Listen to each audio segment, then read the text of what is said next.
And you know what I'm not putting on this list? And I want to be very clear about this. You know what isn't an honorable mention? It's only worth honorably mentioning because everyone thinks it's a GOAT game and it is a mediocre game. Skyrim. It's not that good. It's not that good. It's not that good. The world is not that good. The quests, the only good quest, you have to go out into the world and find them. Okay, the main story is not that good. The lore is not that. I don't like Skyrim. I don't like Skyrim. You just reminded me something.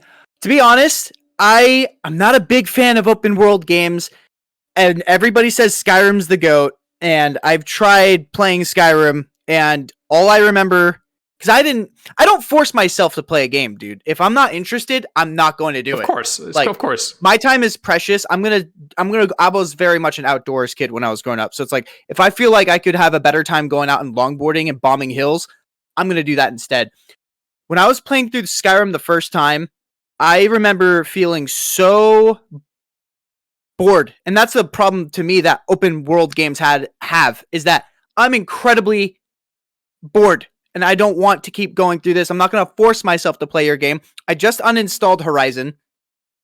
Because even though it's a graphically beautiful game, like, okay, dude, like, this is too big for me. I'm not going to finish this. Yeah. I'm not going to force myself to finish games. Skyrim's one of them. I don't understand what all the hype for it is about. Maybe it's just a me thing. I don't know. It's the Dungeons and Dragons crew. It's like the closest you're going to get to Dungeons and Dragons in a video game. But anyways.